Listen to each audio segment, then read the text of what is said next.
Samantala, puntahan natin yung updates sa mga inilika sa Bicol Region dahil sa Bagyong Ada at Bulkang Mayon.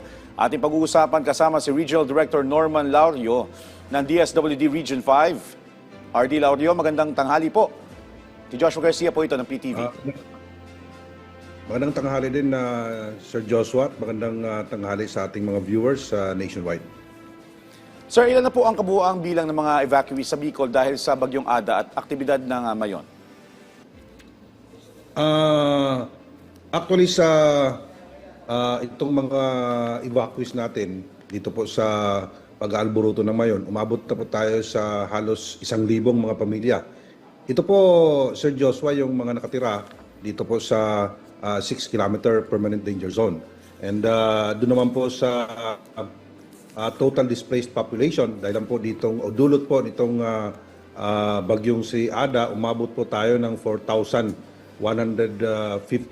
families.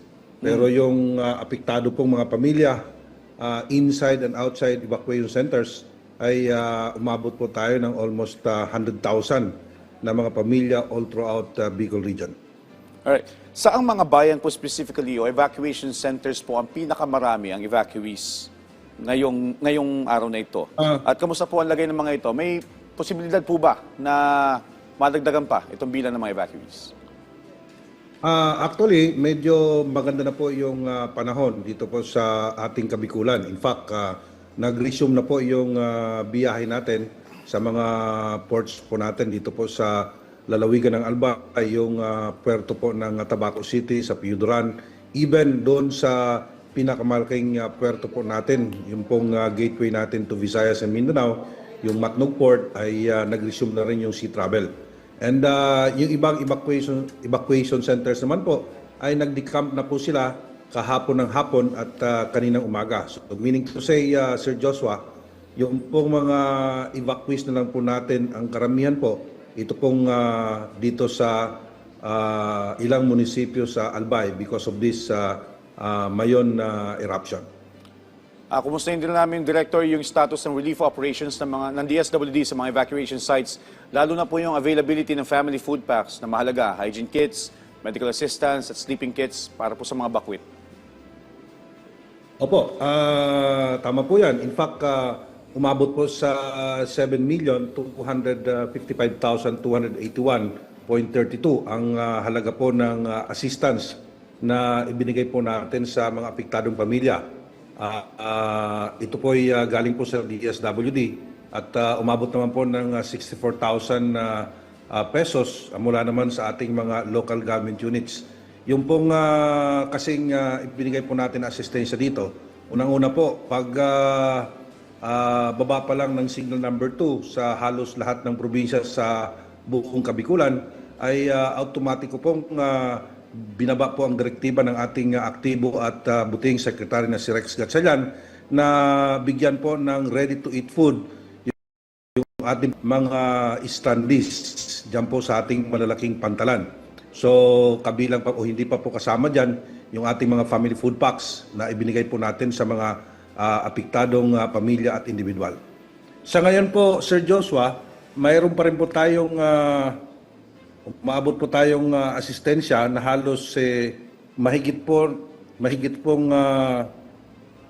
145,029 na mga family food packs ang andito po ngayon sa ating mga regional warehouses at sa mga LGU warehouses po natin across the Bicol region. Alright, mukhang sapat naman po yung ating mga relief operations. Pero maliban po dito sa pagtugon natin sa Mayon volcano activity, maliban po dito sa mga relief operations na nabanggit natin mga supply, ano po yung karagdagan social protection measures ang inilagay ng DSWD para po sa mga pamilya permanent danger zone at dun sa extended danger zone? Po yan, hindi lamang po, alam niyo naman po ang DSWD, hindi lamang po food and non-food items ang binibigay po natin. Nagbibigay din po tayo ng tinatawag na psychosocial interventions mula po sa ating mga biyasa ng mga social workers para po dito sa mga kabataan, mga PWDs at iba pang mga kasamahan po natin, mga kababayan po natin dito sa Kabikulan na talaga ng tulong mula sa ating ahensya.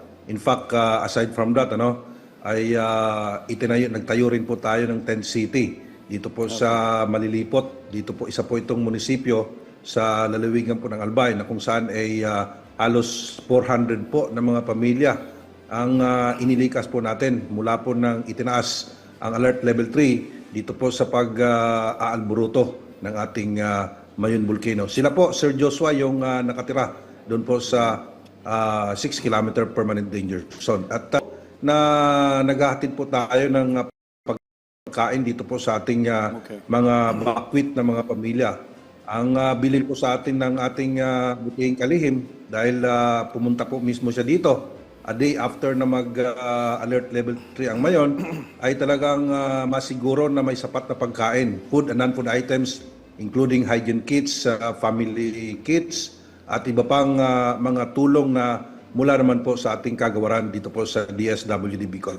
Okay, nabanggit niyo po yung pagtatayo ng tent city para po sa mga bakwit. Pero kung sakasakali man po, wag naman po sana, sakaling umabot sa alert level 4, yung Mayong Volcano, ano pa po yung mga proactive measures na meron ang DSWD para sa mga pamilya po na maaaring maapektuhan?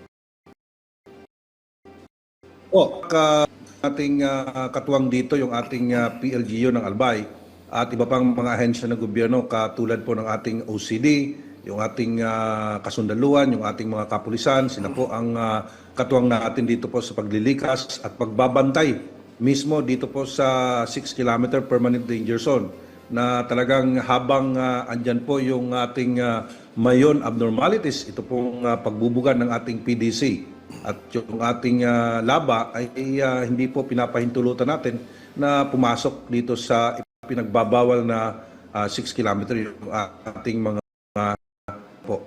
And yun po, patuloy po tayo na nakikipagpulong. In fact, bago po na-hoist yung signal number 2 because of ADA, a week before that, ay kausap po natin ang ating ASIC Rafi Alejandro. Siya po ang nag-preside ng meeting with RDRRMC.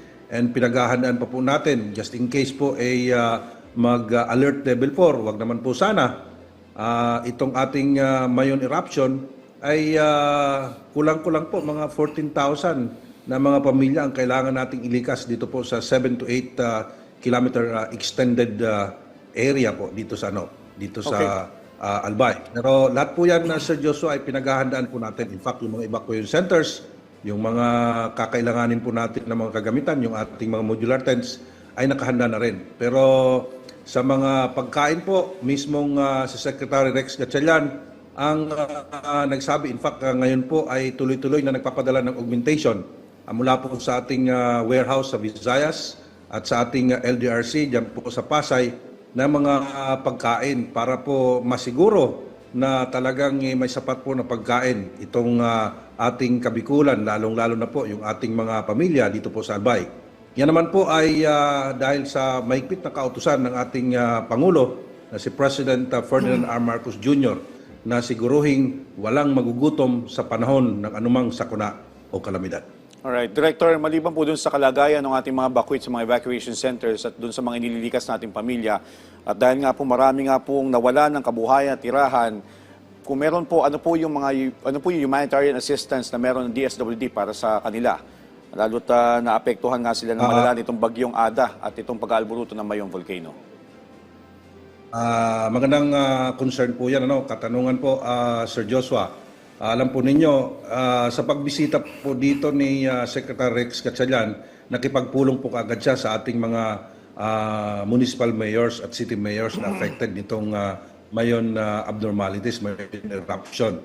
And siya po mismo ang nag-commit na ibababa po natin yung tinatawag na cash for work na assistance para po dito sa apektado ng Mayon eruption. And hindi lang po yan, pati po yung mga fisher folks po natin na displaced din because of this typhoon na si Ada, magkakaroon din po sila ng cash for work. So magtatrabaho po sila ng 30 days dito po sa Albay, maglilinis po ng mga evacuation centers, may magtatanim po ng gulay, and after that, babayaran po sila ng ating DSWD sa 435,000 bawat pamilya kada araw. So 30 days po yan.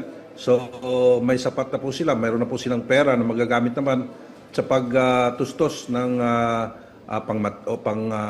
yung mga educational expense ng kanilang mga anak na nag-aaral at iba pang pagkain at pangangailangan sa kanilang mga pamilya habang sila po ay hindi pa talaga nakakapaghanap buhay because of this Mayon eruption.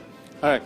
Director, may ihabol ko lang din po kasi po may mga pamilya din na hindi o pinili na manirahan sa kanilang kalapit na pamilya o kanilang kalapit na kamag-anak at hindi nagpasya na pumunta doon sa evacuation center. Sakasakali po na kailanganin nila yung inyong tulong, paano po sila makikipag-ugnayan sa inyo? Yes po.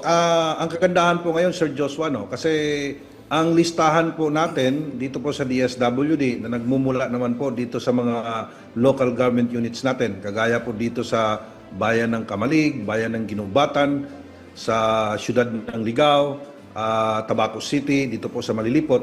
Ang listahan po na ibinibigyan nila sa atin ay hindi lamang po yung mga displaced families na nasa loob ng evacuation center. Yung mga pamilya na nakatira sa kanilang mga kamag-anak, mayroon din po tayong listahan.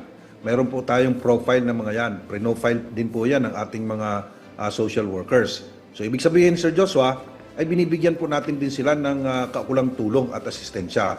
So hindi lamang po mga kababayan po natin, displaced families na nasa evac centers, ang binibigyan po natin ng food and non-food items. Maging yung iba pang nakatira sa kanilang kamag-anakan ay binibigyan din po natin ng mga pagkain at iba pang non-food items, Sir Joshua. That's good to hear, Director. Ang huli na lamang po mensahe o paalala niyo po sa ating mga kababayan dyan sa Bicol Region?